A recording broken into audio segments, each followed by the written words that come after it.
మన గురించి మనం తెలుసుకోవాలి. And at the same time మీరు దేన్నో వదిలేసి వెళ్ళిపోవాల్సిన అవసరం లేదు. మీరు చేస్తున్నటువంటి పనిలో ఇంకా నిపుణతను పెంచుకోవడానికి, ఇంకా అద్భుతంగా మీ కార్యాన్ని మీరు నిర్వహించడానికి మీరు చేయాల్సింది క్రియాయోగ.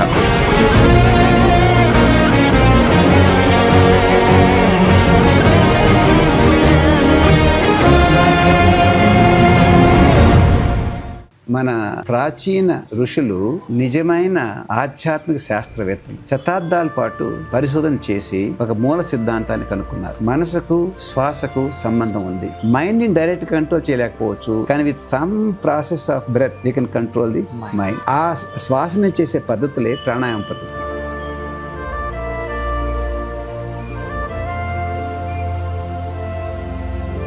భగవద్గీత చాలా మందికి మార్గాన్ని చూపుతుంది. Not a view of life, it's a way of life. దుఃఖములు కలిగినప్పుడు దిగులు చెందని వాడును, సుఖములు కలిగినప్పుడు స్పృహ లేని వాడును, రాగము భయము క్రోధము పోయిన వాడును స్థితప్రజ్ఞుడని చెప్పబడు. నమస్తే, వెల్కమ్ టు రిఫ్లెక్షన్ భారత్. నేను మీ అమోఘ్ దేశపతి. ఈరోజు లైఫ్ ఎట్ 360లో భాగంగా ఒక అద్భుతమైనటువంటి ఏమని చెప్పాలో కూడా నాకు అర్థం కావట్లేదు. ఎందుకంటే నిజంగా ఇట్లాంటి అవకాశం చాలా అరుదుగా వస్తుంది. అండ్ ఈరోజు అవకాశం రిఫ్లెక్షన్లో ఉన్నటువంటి నాతో పాటుగా రిఫ్లెక్షన్ ప్రేక్షకులకు కూడా వచ్చింది. సో ఈ అద్భుతమైనటువంటి అవకాశాన్ని అందరూ కూడా సద్వినియోగం చేసుకోర్రి. అండ్ మీకు తెలిసిన వాళ్ళకి వాళ్ళ సమయాన్ని, వాళ్ళ జీవితాలను కూడా పునీతం చేసే ప్రయత్నం మీరు చేయొచ్చు ఈ వీడియో వాళ్ళకి పంపించుడుతోటి. సో అట్లాంటి ఒక అద్భుతం ఇప్పుడు జరగబోతుంది మన ముందు. అయితే నేను వారి గురించి ప్రత్యేకంగా ఇంట్రొడక్షన్ అవసరం లేదు, బట్ ఒక విషయం నేను చెప్దాం అనుకుంటున్నాను. ఎందుకంటే నాకు ఎక్కువ సమయం ఇవ్వలేదు, చాలా లిమిటెడ్ టైం ఉంది నా దగ్గర. అది పరిస్థితి. సో ఒక విషయం చెప్తాను. మామూలుగా 1985 సంవత్సరం అండి అది.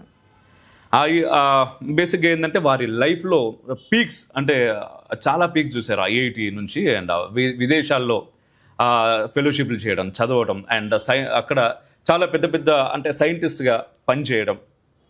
మామూలుగా ఎవరికైనా ఒక యంగ్ ఏజ్లో ఎటువైపు వెళ్ళాలనుకుంటారు. సో వారి ముందు 2 అవకాశాలు వచ్చాయి. ఒకటి, మనం అందరం ది గ్రేట్ అని చూసేటటువంటి ఏపీజే అబ్దుల్ కలాం గారు ఒకవైపు ఉన్నారు. వారి మిజైల్ ప్రాజెక్ట్ ఈ రోజుకి మనం చాలా గొప్పగా చెప్పుకుంటాం. ఇప్పుడు కాదు, భావితరాలన్నీ కూడా దానిపైన, భారతదేశమే దానిపైన ఆధారపడి ఉంది. అటువంటి మిజైల్ ప్రాజెక్టులో ఒక సీనియర్ సైంటిస్ట్గా వారికి వెళ్ళేటటువంటి అవకాశం ఒకటి వచ్చింది. మరోవైపు సన్యాసాశ్రమం స్వీకరించాల్సినటువంటి అవకాశం ఇంకొకటి వచ్చింది. సన్యాసిగా జాయిన్ అవ్వాల్సినటువంటి అవకాశం. మామూలుగా అసలు ఈ 2 అవకాశాలని పక్కన పెట్టి చూస్తే, పక్కన పెట్టాల్సిన అవసరం లేదు. కళ్ళు మూసుకొని మనం సైంటిస్ట్గా వెళ్ళిపోదాము అని చెప్పేసి ఆలోచిస్తారు ఎవరైనా. కానీ వారు ఆ 2వ అవకాశాన్ని మాత్రమే ఎంచుకున్నారు. ఎందుకు, ఏంటి, అట్లాంటి విషయాలు ఎన్నో మనం ఈ ఇంటర్వ్యూలో మాట్లాడబోతున్నాం. వారి శ్రీ స్వామి స్మరణానంద గిరిజీ. స్వామీజీ నమస్కారం. నమస్కారం స్వామీజీ, చాలా ధన్యవాదాలు. అండ్ ఆ రిఫ్లెక్షన్కి మీరు వచ్చారు. అండ్ ఫస్ట్ క్వశ్చన్ స్వామీజీ, ఇది వాళ్ళందరికీ కూడా అదే క్వశ్చన్ వస్తుంది. అండ్ అబ్దుల్ కలాం గారి మిజైల్ ప్రాజెక్ట్ ఒకవైపు మీకు ఉండగా, లేదు అటువైపు కాదు, నేను యోగద సత్సంగ సొసైటీ ఆఫ్ ఇండియా ఇటువైపు నేను ఒక సన్యాసాశ్రమం స్వీకరించి వెళ్ళాలి అనేటటువంటి నిర్ణయం అసలు ఎలా తీసుకోగలిగారు? ఒక్క వాక్యంలో చెప్పాలంటే దీనికి కారణం ధ్యానం ద్వారా అంతర్గతంగా ఉన్న ఆనందాన్ని రుచి చూడడం. I could taste the inner joy that is available in every human being by practice of meditation. If you want answer in 1 sentence, this is the one. If you want little more, I can explain that. Please కావాలి. Okay. I was doing PhD at IIT Kharagpur. IIT Kharagpur PhD research చేస్తున్నాను. అప్పుడు నేను యోగా సత్సంగ సొసైటీకి అక్కడ వెళ్ళి నాకు ధ్యానం నేర్పించండి అని అడిగాను. అక్కడున్న ఒక సన్యాసి అన్నారు, ధ్యానం ఎందుకు కావాలి నీకు, ఎందుకు చేయాలనుకుంటున్నావు అన్నారు. అప్పుడు నాకు భగవంతుడిపైన ధ్యానం చేయాలని ఏం ఉత్సాహం లేదు. అవంత భగవంతుడు లేనిది కాదు, నాస్తికుడిని కాదు. ఈ దేశంలో పుట్టాక కొద్దో గొప్ప అవగాహన ఉంటుంది. ఆధ్యాత్మిక జీవితం అంటే ఏంటి, మతం అంటే ఏంటి. అదేవిధంగా చిన్నప్పటి నుంచి గుడ్లకు వెళ్ళడం అలాంటి చేసామని అంతే. భగవంతుడు ఉన్నాడు. పిల్లలకి పరీక్షల ముందు భగవంతున్నారు పెద్దవాళ్ళకి హాస్పిటల్కి పోయే ముందు. ఎస్. అలాంటి స్థానాన్ని ఇచ్చాను భగవంతుడికి నేను. అంతేగాని భగవంతుడి మీద ధ్యానం చేయడం అనేది అవంతా లేదు. ఆయన ఆ ప్రశ్న వేసినప్పుడు ధ్యానం ఎందుకు నేర్చుకోవాలనుకుంటున్నావు, ఎందుకు చేయాలనుకుంటున్నావు? నేను జవాబు చెప్పాను, ఈ ధ్యానం అనేది ఏకాగ్రతని పెంచుతుంది.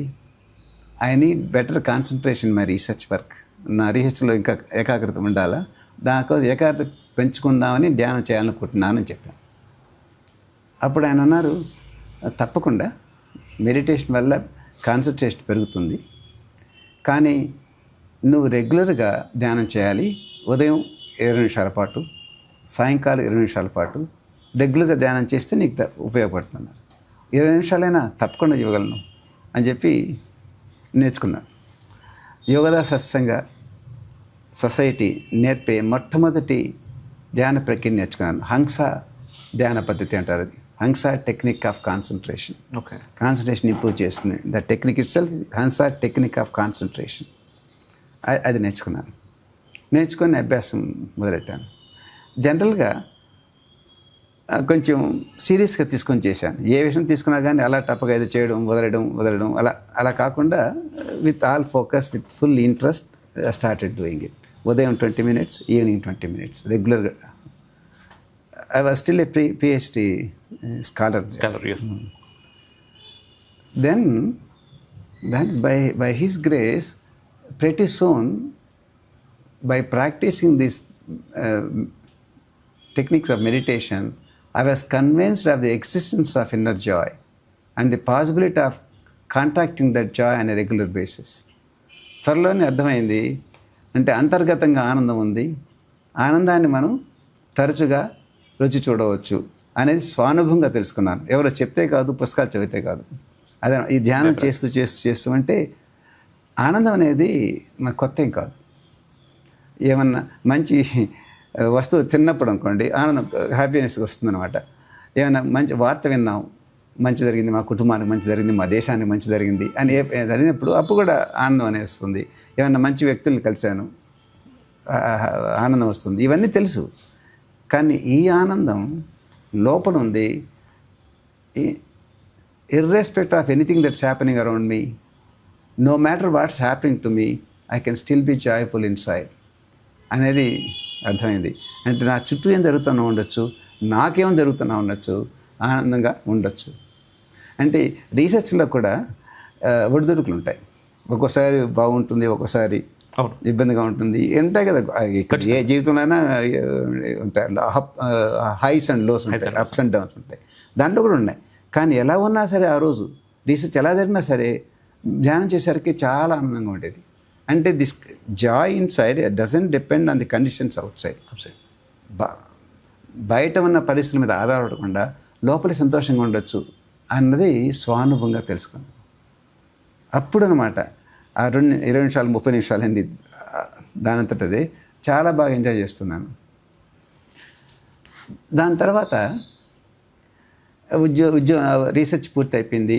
త్వరగా కూడా పూర్తి చేశాను రీసెర్చ్ని, చాలా త్వరగా. మామూలుగా అంటే ఎంతవరకు ఉపయోగపడిందంటే ధ్యానం నేను మొదలెట్టింది కాన్సన్ట్రేషన్ కోసం. నేను రెగ్యులర్ ధ్యానం చేసామండి. అది ఇది 20 నిమిషాలే కదా, మిగతా అంతా మామూలుగా మిగతా వాళ్ళలాగే ఉండేవాడిని. రీసెర్చ్ చేసేవాడిని. రీసెర్చ్లో కూడా ఉత్సాహం పెరిగింది. జీవితం అంటేనే ఉత్సాహం పెరిగింది. What ever I'm doing I was happy. మిగతా వాళ్ళతో ఉన్నప్పుడు కూడా బాగా హ్యాపీగా ఉండేది అనమాట. అప్పుడు మామూలుగా రీసెర్చ్ చేసినప్పుడు BTech engineering, research and engineering కాబట్టి బీటెక్ చేస్తారు 4 సంవత్సరాలు, 5 అప్పుడు 5 సంవత్సరాలు ఉండేది అప్పుడు 5. దాని తర్వాత ఎంటెక్ చేస్తారు, 2 సంవత్సరాలు పడుతుంది. ఆ తర్వాత పిహెచ్డి చేస్తారు, అది 3 సంవత్సరాలు 4 సంవత్సరాలు పడుతుంది. నేను బీటెక్ చేసిన వెంటనే పిహెచ్డికి వెళ్ళాను, ఎంటెక్ చేయలేదు. ఓకే, 3 ఏళ్ళకి ముందుగానే అయిపోయింది. అంటే ధ్యానం చేసినంత మాత్రాన నా బాధ్యతలను నేను విస్మరించలేదు, నా డ్యూటీస్ నేను నెగ్లెక్ట్ చేయలేదు. అవి చాలా ఉత్సాహంగా చేస్తూ ఉన్నాను. అవి చాలా ఉత్సాహంగా చేస్తున్నాను. అదే కదా నాకు ఇంకా గుర్తుంది. ఒక రీసెర్చ్ చేస్తున్నాను. అప్పుడు ఖరగ్పూర్లో ఆంధ్ర అసోసియేషన్ ఒకటి ఉంటుంది కదా, అసోసియేషన్. అవును. వాళ్ళు కొన్ని నాటకాలు వేస్తుంటే పోయి నాటకాలు వేశాను నేను. ఎలాగో కొంచెం టైం తీసుకొని దానికి కూడా నాటకాలు కూడా వేశాను దాంట్లో. అంటే మామూలుగానే ఉన్నాను మిగతా వాళ్ళతో పోయడం అదంతా. కానీ రీసెర్చ్ మామూలుగా 3 ఏళ్ళు 4 ఏళ్ళు ఎంటెక్ తర్వాత అవుతుంది. నాకు బీటెక్ తర్వాత 3 ఏళ్ళు లోపలే అయిపోయింది. అంటే అప్పుడు అర్థమైంది, ధ్యానం చేసినంత మాత్రాన మిగతా విషయాలు మనం నెగ్లెక్ట్ చేయం, అంతేకాకుండా మిగతా విషయాలని ఇంకా ఎఫిషియెంట్గా ఇంకా ఫాస్ట్గా చేయగలం అనేది అర్థమైంది. ఎగ్జాంపుల్ నాకే ఉందన్నమాట. చాలా చాలా బాగుంది. ఆ తర్వాత మామూలు ఉద్యోగానికి వెళ్ళాను. హిందుస్థాన్ ఏరోనాటిక్స్లో బాలానగర్లో ఉంది కదా, హైదరాబాద్. అవును, అక్కడ ఉద్యోగం చేశాను. దాని తర్వాత సిద్ధార్థ ఇంజనీరింగ్ కాలేజ్లో అసిస్టెంట్ ప్రొఫెసర్గా చేశాను. తర్వాత అమెరికాకి వెళ్ళి కెనడా మాంట్రియల్కి వెళ్ళి పోస్ట్ డాక్టర్ రీసెర్చ్ ఫెలో చేశాను. తర్వాత వచ్చి సెంటర్ ఫర్ నావిగేషన్ ఎలక్ట్రానిక్స్ అని సీనియర్ సైంటిస్ట్ కొన్నాను ఉస్మానియా యూనివర్సిటీలో సెంటర్ ఉండి. అప్పుడు అబ్దుల్ కలాం కలిశాను. మేము ఇద్దరం కలిసి కొందరు సైంటిస్టులు మేము ఇద్దరు కలిసి వాళ్ళని రిక్రూట్ చేస్తున్నాం. ఇంటర్వ్యూ బోర్డులో మేము ఇద్దరం ఉన్నాం అనమాట. అంటే ఆ ప్రాజెక్ట్కి అది అంత వాటి పరిచయం అయింది. అప్పుడు అన్ని అవకాశాలు ఉన్నాయి, 3 అవకాశాలు యాక్చువల్లీ. ఒకటి కెనడాలోనే వాళ్ళు పర్మనెంట్ జాబ్ ఇస్తున్నారు. టెంపరీగా 2 years ఉన్నాను నేను, పర్మనెంట్ జాబ్ ఇస్తున్నారు. తర్వాత ఇక్కడ అబ్దుల్ కలాం గారు పిలిచారు, నేను ఇక్కడ ఉన్నాను ఉస్మానియా యూనివర్సిటీలో. అప్పుడు అంటే జీవితం అంటే ఉత్సాహం పెరిగింది, మనుషులంటే ఉత్సాహం పెరిగింది, ప్రేమ అంతా ఉన్నాయన్నమాట. ఇంత హ్యాపీగా ఉన్నాను నేను. దీనివల్ల కారణం ఏంటి?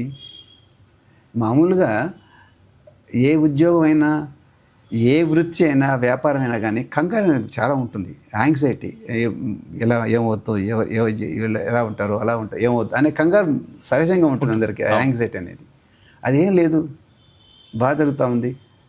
How could I do this? ఎలా అంటే I could relate it to meditation. ధ్యానం చేయడానికి జరిగింది. ధ్యానం నేర్చుకున్న వల్ల నేను ఇంత బాగా ప్రయోగం పొందుతున్నాను కదా, నేను ఇంత సంతోషంగా ఉన్నాను, ఇంత ఆనందంగా ఉన్నాను, ఇంత ప్రయోజనం వచ్చాయంటే దానికి కారణం ఏంటి? ధ్యానం అంటే నేను పుస్తకాలు చదివి నేర్చుకోలేదు, ఇంటర్నెట్ చూసి నేర్చుకుంది కాదు, ఎవరో నాకు నేర్పారు. అంటే సిస్టమేటిక్గా నేర్పారు, సైంటిఫిక్గా ఉంది. ఎవరది? ఆశ్రమం అంటే ఆశ్రమం ద్వారా నాకు తెలిసింది. కానీ ఆశ్రమం అంటే చెట్లు, పువ్వులు, పచ్చిక, బిల్డింగ్సే కాదు. ఆశ్రమం అంటే ఆశ్రమవాసులు కూడా. అక్కడ కొందరు ఉండి ఆశ్రమవాసులు ఉండి వాళ్ళు నాకు చెప్పారు.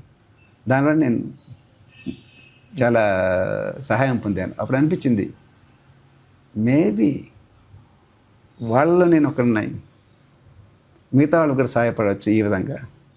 ఇక్కడ నుండి నేను ఉద్యోగం చేసి రీసెర్చ్ చేసి మిగతా వాళ్ళు సహాయపడాలని, నా జీవితానికి ఏదో వృత్తి కల్పించుకోవాలనే కదా, అదేవిధంగా అక్కడికి వెళ్ళి కూడా మిగతా వాళ్ళు సహాయపడవచ్చు కదా అన్న ఆలోచన మొదటిసారిగా వచ్చింది. మీకు వచ్చింది? నాకు వచ్చిన తర్వాత దాదాపు 6 సంవత్సరాలు, అది 79లోనే వచ్చింది నాకు. అది ఇక్కడ ఉండొచ్చు కదా, ఇంత సంతోషంగా ఉన్నాను. అయినా తెలియదు అది సరైన నిర్ణయమా, లేకపోతే స్పర్ ఆఫ్ ది మూమెంట్ ఉంటుంది కదా, ఇంపల్సివ్గా అలానే ఉందని. దాని గురించి అన్ని ఉద్యోగాలు చేస్తూ కెనడాకి వెళ్ళాను. ఆ ఐడియా ఉంది, కెనడాలో ఉన్నప్పుడు కూడా ఉండింది. కానీ ఇంకోటి ఏంటంటే నా కుటుంబ పరిస్థితులు కూడా సానుకూలంగా ఉంది. అదే నేను అడగబోతున్నాను స్వామిజీ. ఎందుకంటే నిజంగా ఇది చాలా పెద్ద నిర్ణయం. ప్రతి ఇంట్లో ఫ్యామిలీ ఉన్నప్పుడు వాళ్ళ పిల్లలపైన చాలా చాలా ఆశలు ఉంటాయి. నిజమే. అరే మా వాళ్ళు ముఖ్యంగా అన్నిటికంటే మించి పెళ్లి చేసుకోవాలి, పిల్లలు ఏదో చదవాలి, పెద్ద పెద్ద ఉద్యోగాలు చేయాలి, ఎక్కడో సెటిల్ కావాలి అనే దాంట్లో. అండ్ అటు నుంచి అంటే వన్ మోర్ థింగ్ ఏంటంటే, మీరు ఒక అద్భుతమైనటువంటి, మీరు ఇంతకుముందు అన్నట్టుగా కెనడాకి వెళ్ళారు అండ్ ఇక్కడ కూడా చాలా పెద్ద పెద్ద పోస్టులు చూశారు. మీరు డిజిగ్నేషన్స్ చూసిన తర్వాత నేను ఇటువైపు వెళ్తాను అన్నప్పుడు ఇంట్లో పేరెంట్స్ అదే ఒక అదృష్టం చెప్పాలి. కుటుంబంలో నా మీద నిజంగా ఆధారపడిన వాళ్ళు ఎవరు లేరు. Suppose if somebody is depend on me, like if I'm only son, people are dependent on me. I may have lot of wealth, but still ఎమోషనల్గా సపోర్ట్ ఉండాలి కదా పేరెంట్స్కి. ఉండాలి కదా, వాళ్ళు ఓల్డ్ ఏజ్లో చూసుకోవాలి కదా. I was not the only son. Okay, that's one thing. I have brothers, sister. అప్పుడు చూశాను, even if I'm not there, family can go. It's not essential అనేది. Of course there was no full support, that is there. Family did not completely support initially. Later of course they fully supported. Initially వాళ్ళ opposition ఉన్నది కూడా, ఎందుకంటే something new. Fear of the unknown ఖచ్చితంగా ఉంటుంది కదా. అంటే వాళ్ళ వరి ఏంటంటే వాళ్ళు నన్ను కోల్పోయినారు కాదు. మా మదర్ వరి ఏంటంటే నేను బాధపడుతున్న తర్వాత మళ్ళీ వెనక్కి వెళ్ళిన తర్వాత మీకే ఏమైపోతే ఉద్యోగం లేదు అన్ని వదిలేసి వెళ్ళిపోవడం, ఆ తర్వాత ఏమవుద్ది అన్నట్టుగా. Whatever it is objection ఉంది, but that I have to withstand. అప్పుడు అనమాట నా ఫ్యామిలీ కండిషన్స్ బాగున్నాయి. Through this also I can serve the society. Plus to certain extent I could find that joy, I could enjoy that's deeper levels. More and more I can also enjoy that. అవకాశం ఉంటుంది కదా while I'm serving. With that idea I have given up these options. I chose this option. అద్భుతం స్వామీజీ. అయితే మీరు దీంట్లోకి రాకముందే ఇప్పుడు వీరికి అప్పుడు మహావతార్ బాబాజీ అంటే వీరికి సంబంధించినటువంటి ఆ తర్వాత వచ్చిన లాహిరి మహాశయ గారు కానీ, ఆ తర్వాత వచ్చినటువంటి ఆ యుక్తేశ్వర స్వామి వారు, ఆ తర్వాత మన పరమహంస యోగానందజీ, వీరందరికి సంబంధించినటువంటి అనుభవం మీకు అంటే మీరు ఆశ్రమం స్వీకరించక ముందే ఉందా వీరన్నిటికి సంబంధించి? మంచి ప్రశ్న. చాలామంది భక్తులు బొక్కయోగి ఆత్మకథ చదివి అంటే ఆటోబయోగ్రఫీ ఆఫ్ యోగి ఈ పుస్తకం మీరు చూసే ఉంటారు. ఈ పుస్తకం ప్రస్తుతం ప్రపంచంలో 50 భాషలకు పైగా ఉంది. భారతదేశంలోనే 14 భాషలు ఉన్నాయి. తెలుగు, తమిళం, కన్నడ, పంజాబీ, హిందీ, ఉర్దూ, సంస్కృతం, అలాగే దేశంలోనే అన్ని 14 భాషలు ఉన్నాయి. అంటే అంత చక్కటి బుక్, అంత విలువైన పుస్తకం. మామూలుగా ప్రజలు దీన్ని చదువుతారు, అప్పుడు అర్థమవుతుంది ఏంటో క్రియాయోగం ఉంది. అది మహావతార్ బాబాజీ ఈ వెలుగులోకి తీసుకొచ్చారు. మరుగుమైన తర్వాత ఆయన తర్వాత లహరి మహర్షుల్లా వచ్చింది, క్రియాయోగం ఉంది, యోగ సత్సంగ సొసైటీ ఉంది అని తెలుసుకొని దాని ద్వారా వస్తారు. కానీ నా విషయంలో అది జరగలేదు. నేను ఖరగ్పూర్లో ఉన్నప్పుడు నేను చెప్పాను కదా, వెళ్ళేసి మొదట ధ్యానం నేర్చుకున్నాను. ధ్యానం అప్పటికి పుస్తకం అంటే ఏది ఉందో కూడా నాకు తెలియదు. ఉందని తెలుసు అంతే, కానీ దాని గురించి నేను నా రీసెర్చ్లో నేను బిజీగా ఉన్నాను. ఏదో ధ్యానం కాన్సన్ట్రేషన్ పెంచుకోవడానికి చేసిన తర్వాత ఫోన్ ఆనందం వచ్చాక ఏంటి ఆనందం ఏంటి అప్పుడు మొదలెట్టాను పుస్తకం చదవడం. అప్పుడు చదివాను అన్నమాట. నాది వ్యతిరేక రివర్స్ దానిలో చదువుతా ఉన్నప్పుడు అప్పుడు అర్థమైంది. అంతకుముందు భగవంతుడు అంటే ఏమో అనుకున్నాను, భగవంతుడు అంటే ఎక్కడో ఒక వ్యక్తి ఉన్నారు, 4 చేతులు 2 తలలు, ఎక్కడ ఒక సింహాసనంలో కూర్చోన్నారు ఎక్కడ మబ్బుల్లో అని ఇప్పుడు కూడా ఉంటుంది ఒకసారి అలా ఐడియా. దానికంటే అర్థమైందంటే God is Sachchidanand, ever existing, ever conscious, ever new Joy, నిత్య నవీన ఆనందం అనేది భగవంతుడి యొక్క ఒక గుణం.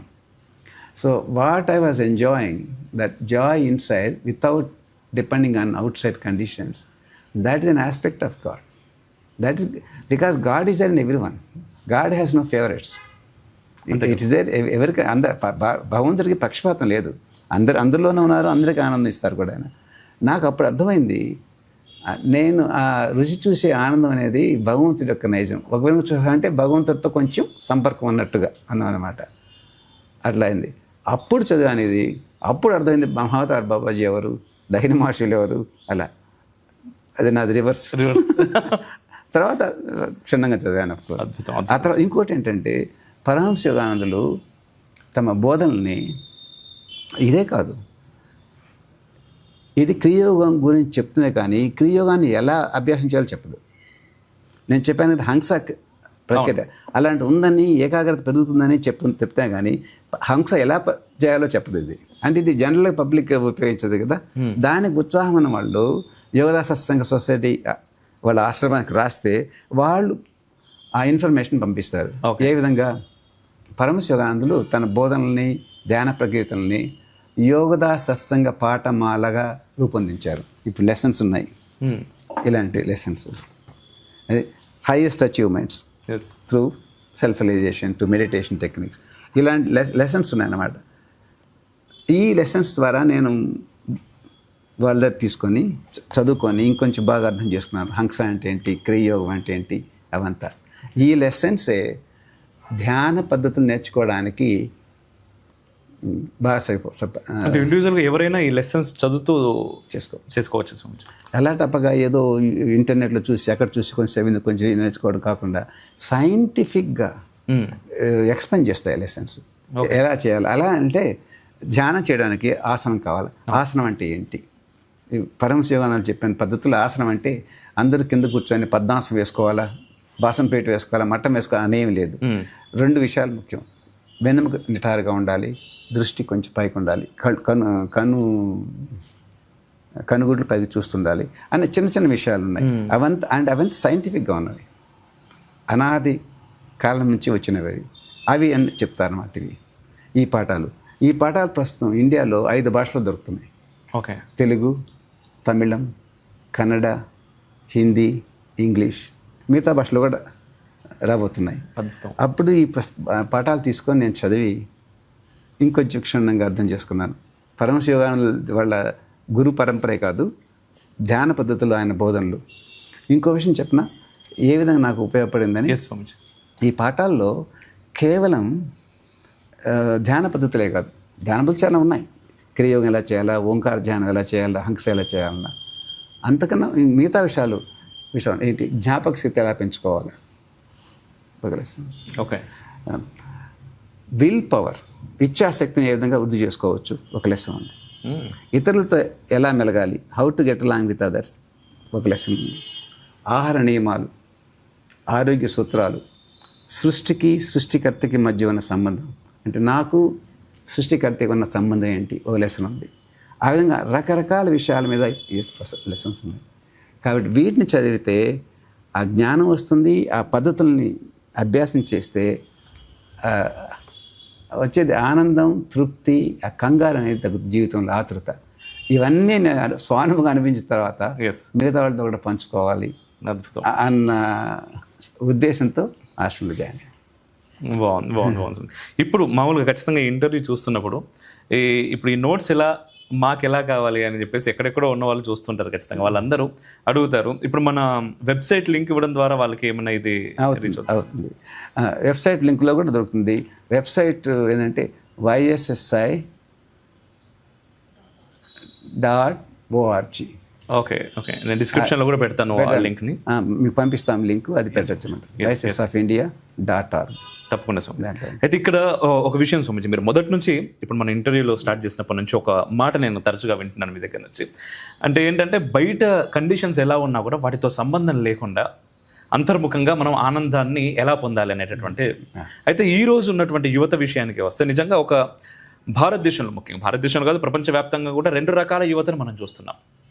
2 రకాల యువత మనకు కనిపిస్తుంది. అండ్ ఎలాగా చెప్తాను స్వామీజీ. అయితే మనం వాటికి ఒక నామకరణం చేశారు, జెన్జీ అనేటటువంటి ఒకటి. అయితే ఈ యువతకు సంబంధించి కొందరు నిజంగా మన దేశంలో కావచ్చు, బయట కావచ్చు, ఇదేంటి ఆ మోక్షం ఏంటనేది తెలుసుకోవాలి మేము అండ్ అని చెప్పేసి ఒక రకమైనటువంటి దాంతో సన్యాసాశ్రమం వైపు చూస్తున్న వాళ్ళు, వస్తున్న వాళ్ళు, తీసుకుంటున్న వాళ్ళు సంఖ్య కూడా పెరుగుతుంది. అండ్ ధ్యానం వైపు ఆకర్షితులైనటువంటి వ్యక్తులు ఒకవైపు ఉన్నారు. రెండో వైపు ఇంకొక వైపు ఉంది స్వామిజీ. అది డార్క్ సైడ్ అనే చెప్పాలి. ఒక రకంగా చెప్పాలి అంటే ఏంటి అంటే ఈ డ్రగ్స్కి చాలా ఎక్కువగా అట్రాక్ట్ అవుతూ ఉన్నారు. అండ్ రెండవది చిన్నపిల్లల దగ్గర నుంచి, చిన్నపిల్లలు అంటే 4వ తరగతి 5వ తరగతి దగ్గర నుంచి వాడు ఇప్పుడు మీరు అన్నట్టుగా ఐఐటి వరకు కూడా చూసుకున్నట్టయితే ఏదో ఒక స్ట్రెస్, ఆ స్ట్రెస్ కారణంగా ఏకంగా వారి ప్రాణాన్ని సైతం తృణప్రాయంగా వదిలేసుకోవచ్చు. మేము సూసైడ్ చేసుకొని ఈ ప్రాణాన్ని ఇక్కడితో వదిలేద్దాం. ఆ సంఖ్య చూసుకుంటే గత 10 సంవత్సరాల్లో కేవలం భారతదేశంలో పిల్లల ఆత్మహత్యల సంఖ్య మనం తెలుసుకుంటేనే ఆశ్చర్యం వేస్తుంది. అంత పెద్ద సంఖ్యలో ఆత్మహత్యలు కూడా జరుగుతున్నాయి. ఈ రెండింటిని మనం ఎలా చూడొచ్చు? And at the same time అసలు మీరు అంటున్నటువంటి ఆనందానికి నిర్వచనం మీరేమిస్తారు? అండ్ యూత్ నిజంగా ఆనందం కావాలనే కోరుకుంటున్నారు. ఇప్పుడు పబ్బుల్లో చూసినా ఆనందం కోసమే, డ్రగ్స్ ఆనందం కోసమే అంటారు. అండ్ రెండో వైపు ఇంతకుముందు మీరు అన్నట్టుగా ధ్యానము ఆనందం వైపే అంటున్నారు. వీళ్ళందరికీ వెళ్ళాలి. ఏకంగా ఇవన్నీ కాకుండా ఏకంగా ఆత్మహత్య వరకు వెళ్తున్నారు పిల్లలు. అంటే జీవితం, అసలైనటువంటి జీవితం చూడకముందే ఇదే జీవితం అనుకోని. I agree with your observations. నేను గమనించింది సమంజసమే, అవన్నీ మంచివే. ఆనందం గురించి అడుగుతున్నారు కదా, దీనికి దానికి తేడా ఏంటని. ఇప్పుడు చూడండి, నిద్రపోతాం, అందరం నిద్రపోతాం. లేచాక విశ్రాంతి అనేది ఉంటుంది, ఆనందం అనేది కొంచెం ఉంటుందా, ఫుల్ఫిల్మెంట్. ఇప్పుడు విశ్రాంతి వల్ల నిద్ర వల్ల వచ్చే విశ్రాంతి మీకు బాగా ఫ్రెష్గా అవుతారు, చాలా ఉత్సాహంగా ఉంటారు, మీ కార్యక్రమాలు చేయాలని ఉత్సాహం కూడా ఉంటుంది. ఇప్పుడు ఏదో డ్రగ్స్ వల్ల లేకపోతే సిగరెట్లు లేకపోతే మత్తు పదార్థాలు ఉంటాయి కదా, సారాయి తాగడం లాంటి దానివల్ల కొంచెం విశ్రాంతి కలుగుతుంది ఏదో విధంగా అనుకోండి. అవి లేచిన తర్వాత ఉత్సాహం ఉండదు, ఆ హ్యాంగ్ ఓవర్ ఇంకా ఉంటుంది. ఇప్పుడు నిద్ర వల్ల వచ్చే ఆనందం ఇలాంటి డ్రగ్స్ తీసుకున్న ఆనందానికి తేడా లేదంటారా? ఈ ఆనందం వేరే, ఆనందం వేరే. నిద్ర వల్ల వస్తే ఫ్రెష్గా ఉంటారు, మీ బాధ్యతను ఇంకా ఉత్సాహంగా ఎఫిషియన్సీగా మీరు చేయగలరు. దీనివల్ల దీనికి కూడా కొంచెం రిలాక్సేషన్ ఉంటుంది, అందుకే కదా ఏమైనా తాగేది. నేను వైన్ సారాయి లాంటి తాగుతూ ఉంటారు, డ్రగ్స్ తీసుకుంటారు. దానివల్ల కొంచెం ఎంత ఫ్రెష్ ఏదో ఉంటుంది అనుకోండి, నాకు అనుభవం లేదు, ఏదో ఉంటుంది. దానివల్ల అంత జీవితంలో వాళ్ళు రాణించలేరు, అంటే వాళ్ళకి అనుకుని చేయలేరు, చేయాలనిపిస్తుండగా చేయలేరు. ఇప్పుడు నిద్ర వల్ల వచ్చే విశ్రాంతితో మనం నిత్య కార్యక్రమాలకు వెళ్తే ఎంతో ఉత్సాహంగా ఉంటాం, చేయాలని అనిపిస్తుంది కూడా.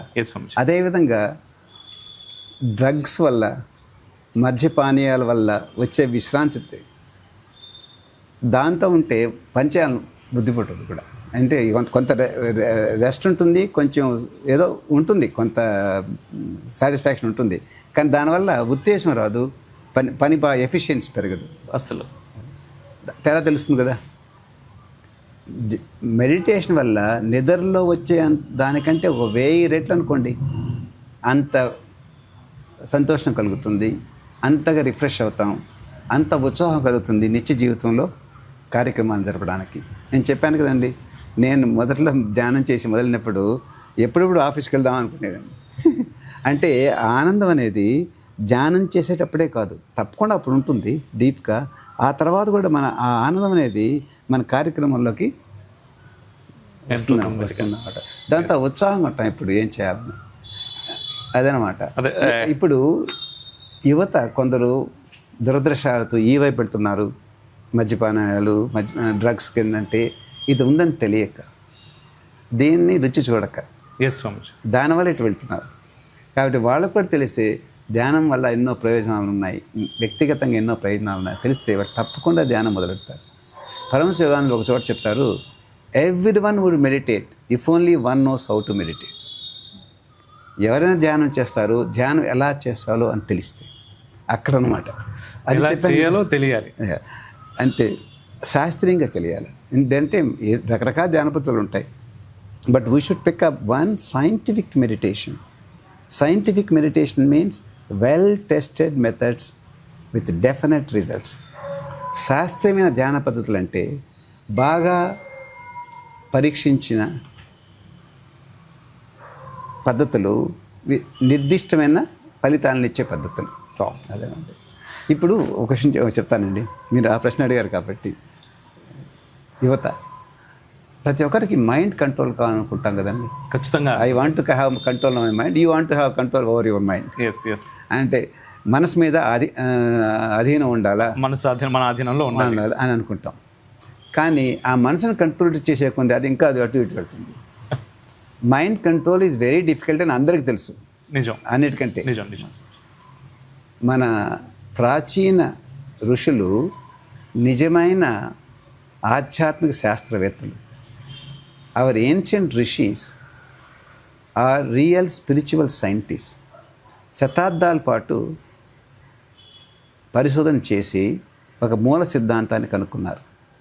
Hour ancient rishis experimented over centuries and found one fundamental truth. మనసుకు శ్వాసకు సంబంధం ఉంది. There is a relationship between mind and breath. మైండ్ని డైరెక్ట్గా కంట్రోల్ చేయలేకపోవచ్చు, కానీ with some process of breath we can control the mind. శ్వాస మీద ఏదో కొన్ని ఒక విధంగా చేస్తే మైండ్ని కంట్రోల్ చేయొచ్చు. ఆ శ్వాస మీద చేసే పద్ధతులే ప్రాణాయామ పద్ధతులు. అంటే కొన్ని ప్రాణాయామ పద్ధతులు చేస్తే శాస్త్రీయంగా మైండ్ మీద కంట్రోల్ వస్తుంది. ఇవే నేను చేసే పద్ధతులు. హంస ధ్యాన పద్ధతి నేను చెప్పాను కదండి, ఓంకార ధ్యాన పద్ధతి, క్రియాయోగం, ఇవన్నీ మా గురుదేవులు అయిన పరమహంస యోగానందులు కనిపెట్టలేదు, వాళ్ళ గురువు కనిపెట్టలేదు. అవి అనాది నుంచి వస్తున్నాయి, ఇప్పటి నుంచే వస్తున్నాయి. అవి వెలుగులోకి తీసుకొచ్చారు మహావతార్ బాబాజీ. ఇవి ఎంత సైంటిఫిక్ అంటే విత్ ప్రూవన్ రిజల్ట్స్. యువతకు కూడా యువత ముఖ్యంగా వాళ్ళు కొత్తది ఏమైనా ఎక్స్పెరిమెంట్ చేద్దాం, కొత్తది చూద్దాం అనే ఉత్సాహం ఉంటుంది, కానీ ఇది ఉందని తెలియదు. వాళ్ళు కానీ తెలుసుకొని చేస్తే తప్పకుండా వాళ్ళకి అర్థమవుతుంది ఇంతకాలం ఏం మిస్ అయ్యామని. నిజం స్వామిజీ, నిజంగా మీరు చెప్తుంటే నాకు ఒక కళ్ళ ముందు కొన్ని కనిపిస్తూ ఉన్నాయి. కొన్ని దశాబ్దాలు, కొన్ని శతాబ్దాల క్రితమే ఈరోజు మన సైన్స్ ఈరోజు డెవలప్ అయ్యి కనుక్కుంటున్నటువంటి అనేక విషయాలు ధ్యానంలో కూర్చొని మన మహర్షులు లెక్కలు కట్టి మరి మనకు చెప్పిర్రు. అది ఇప్పుడు కనుక్కున్నది వాస్తవము అని చెప్తున్నారు అంతే. సో ఆ విషయాలు మనకు దూరం అయ్యాయి. నిజంగా చాలా అద్భుతమైనటువంటి అది స్వామిజీ. అయితే ఇక్కడ ఒక విషయం, ఇప్పుడు క్రియాయోగకు సంబంధించి, ఎందుకంటే ఇప్పుడు మహావతార్ బాబాజీ గురించి మాట్లాడుతున్నప్పుడు కలియుగంలో క్రియాయోగిని వారు పరిచయం చేశారు తిరిగి అని నేను ఒక సందర్భంలో విన్నాను, చదివాను. అయితే క్రియాయోగకు సంబంధించి at the same time Mahavatar Babaji గురించి వారు ఇప్పటికీ కూడా ఉన్నారు, అనేక మందికి అనేక రకాలుగా సాక్షాత్కరిస్తూ ఉంటారు అని చెప్పేసి నేను చాలా మంది చెప్తున్నప్పుడు విన్నాను. వారి గురించి ఒకసారి మీ మాటల్లో వినాలనుంది. మహావతార్ బాబాజీ కొన్ని శతాబ్దాలుగా శరీరాన్ని ఉంచుకున్నారు. ఆయన కాలక్రమం టైం లైన్ గురించి చెప్పాలంటే 15వ శతాబ్దంలో కబీర్కి క్రియాయోగం నేర్పారు. 19వ శతాబ్దంలో ఈ పుస్తకం ఒక యోగాత్మలో చెప్పినట్టుగా లహిరి మహర్షులకి హిమాలయాల్లో క్రియాయోగాన్ని ఇచ్చారు, దీక్ష ప్రసాదించారు. 20వ శతాబ్దంలో పరమహంస యోగానందులకు ప్రత్యక్షమై ఈ క్రియాయోగాన్ని పాశ్చాత్య దేశాలకు తీసుకువెళ్ళని ఆదేశం ఇచ్చారు. ఇప్పుడు చూడండి ఆయన టైం లైన్ 8వ శతాబ్దం నుంచి 20వ శతాబ్దం వరకు ఉంది. అంతే, ఆయన ఇక్కడి నుంచే కాదు, అంతకు ముందు ఉన్నారు, ఈ తర్వాత కూడా ఉన్నారు. అంటే Mahavatar Babaji is not a character of the past. గతానికి చెందిన వ్యక్తి కాదు, వర్తమానానికి చెందిన వ్యక్తి. కాకపోతే ఆ వర్తమానం అనేది ఎటర్నల్ నౌ, అది బాగా శాశ్వతమైన వర్తమానం. అప్పటి నుంచి ఇప్పుడు వర్తమానం అన్నమాట. ఆయన ఇప్పుడు ఉన్నారు. ఆయన శరీరాన్ని ఎందుకు ఉంచుకున్నారని ప్రశ్న రావచ్చు. ఆయనే చెప్పారు ఏంటంటే, మానవుడికి ఒక ఉదాహరణ ఇవ్వడానికి. మామూలుగా ప్రతి మానవుడు అనుకుంటాడంటే ఈ శరీరం వస్తుంది, ఒకనాటికి పోతుంది, నశించిపోతుంది అని అందరికీ. అది చాలా వరకు నిజమే, దాంట్లో పొరపాటు లేదు. కానీ మానవుడు నిజంగా అనుకుంటే అవకాశం ఉంది, శరీరానికి ఉంచుకోగల శక్తి ఉంది. దీన్ని నిరూపించడానికి ఆయన శరీరాన్ని ఉంచుకున్నారు. ఇప్పటికి కూడా అర్హతలు ఉన్న వాళ్ళకి, ఆయన తెలిసిన వాళ్ళకి అప్పుడప్పుడు ప్రత్యక్షం అవుతుంటారు కూడా. ఆయన మహావతార్ బాబాజీ. మరో ప్రశ్న వేశారు, క్రియాయోగం అంటే ఏంటి? క్రియాయోగం అనేది మానవాళికి తెలిసిన అత్యున్నతమైన ప్రాణాయామ ప్రక్రియ. సో మెనీ ప్రాణాయామ టెక్నిక్స్ చాలా ఉన్నాయి, ప్రాణాయామ చాలా ఉన్నాయి. వాటిలో అత్యున్నతమైనది క్రియాయోగ ప్రక్రియ. దీంట్లో మేము ఒక విశిష్టమైన శ్వాస తీసుకుంటాం. We take special breathing in Kriya Yoga. మామూలుగా చేసే శ్వాస కాదు, ప్రత్యేకంగా తీసుకుంటాం. ఆ ప్రత్యేకంగా తీసుకున్నప్పుడు ఎక్కువ ఆక్సిజన్ శరీరంలోకి వెళ్తుంది. ఈ ఎక్కువ ఆక్సిజన్ శరీరంలో ఉన్న మలినాలని తొలగిస్తుంది. ఇప్పుడు శరీరంలో చెడ్డ రక్తం ఉంది కదండి, బ్లూ బ్లడ్ అంటాం. ఎందుకు అవుతుంది? శరీరంలో జీవకణాలు నశించినప్పుడు కార్బన్ ఉత్పత్తి అవుతుంది. ఆ కార్బన్ ఈ రక్తంలోకి వెళ్ళి ఎర్ర రక్తాన్ని నీలి రక్తంగా మారుస్తుంది. అంటే కార్బన్ లాడెన్ బ్లడ్ అంటే ఇంప్యూరిటీగా ఉంది. దీన్ని మామూలుగా ఊపిరితిత్తులు గుండెల్లోకి పంప్ చేసి ముక్కు ద్వారా ఆక్సిజన్ తీసుకొని దీన్ని ప్యూరిఫై చేస్తుంది, బ్లడ్ని పరిశుద్ధం చేస్తుంది. లంగ్స్లో పరిశుద్ధమైన రక్తాన్ని మళ్ళీ అన్ని శరీర భాగాలకు గుండె పంప్ చేస్తుంది. ఇది మామూలు జరిగేది, ఎప్పుడు జరుగుతూనే ఉంది 24 hours. ఈ ఎక్సెస్ ఆక్సిజన్ తీసుకున్నప్పుడు ఈ ఎక్కువగా ఉన్న ఆక్సిజన్ శరీరంలో ఉన్న మలినాలను డైరెక్ట్గా తొలగిస్తుంది. అంటే చెడ్డ రక్తాన్ని పరిశుద్ధం చేస్తుంది. ఎప్పుడైతే మలినాలు తొలుగుతాయో అంతవరకు గుండెకి ఊపిరితిత్తులకి రెస్ట్ కలుగుతుంది. ఎందుకంటే తక్కువగా ఉంది కదా. ఎప్పుడైతే గుండెకి ఊపిరితిత్తులకి విరామం దొరుకుతుందో అప్పుడు బ్లడ్ సర్క్యులేషన్ కొంచెం స్లో అవుతుంది అన్నమాట. రక్త ప్రసారం ఉందా ఎప్పుడు జరుగుతూ ఉందో శరీరం అంతా అది కొంచెం స్లో అవుతుంది. ఎప్పుడైతే స్లో అవుతుందో ఇంద్రియాలు సద్దుమణుగుతాయి. ఇంద్రియాలు సర్దుపడినప్పుడు బాహ్య ప్రపంచం నుంచి మనకు డిస్టర్బెన్స్ తక్కువ అవుతాయి లోపల. అప్పుడు కాన్సన్ట్రేషన్ పెరుగుతుంది. అది ఆ విధంగా మనం ఎప్పుడైతే బహిర్ముఖులను కాకుండా అంతర్ముఖులు అవుతాం. మీరు అంతర్ముఖి అనే పదం వినుంటారు. అంటే ఇంటీరియరైజేషన్. పతంజలి అష్టాంగ మార్గంలో ప్రత్యాహారం అంటాం. అదే ఆ స్థితికి వస్తాము క్రియయోగం చేస్తే త్వరగా. ఎప్పుడైతే అంతర్ముఖులు అవుతామో లోపల ఏముందండి? సచ్చిదానంద పరమాత్మ, అంతర్గతమైన ఆనందం ఉంది. దాన్ని రుచి చూస్తాం. అది క్రియగా చేస్తే అతి త్వరగా లోపలికి వెళ్ళి ఇంటీరియరైజ్ అయ్యి అంతర్ముఖులై లోపల ఉన్న ఆ దివ్యత్వాన్ని, లోపల ఉన్న ఆనందాన్ని రుచి చూస్తాం. అది క్రియగా క్లుప్తంగా చెప్పాలంటే. నిజంగా ఇప్పుడు మీతో మాట్లాడుతున్నప్పుడు ఆ ఆనందాన్ని మేము ప్రత్యక్షంగా రుచి చూస్తున్నాం. అంటే లోపల కాదు కానీ బయట నుంచి మిమ్మల్ని చూసి ఎంత ఆనందంగా ఉంటుందనే విషయం మాకు అర్థమవుతుంది. బాగుంది స్వామిజీ. అయితే ఇక్కడ ఒక్క ప్రశ్న అడగాలని స్వామిజీ నాకు. అంటే నేను చాలా సందర్భాల్లో ఈ పుస్తకాలు చదువుతున్నప్పుడు కొన్ని పదాలు నేను పక్కన మార్క్ చేసి పెట్టుకున్నాను.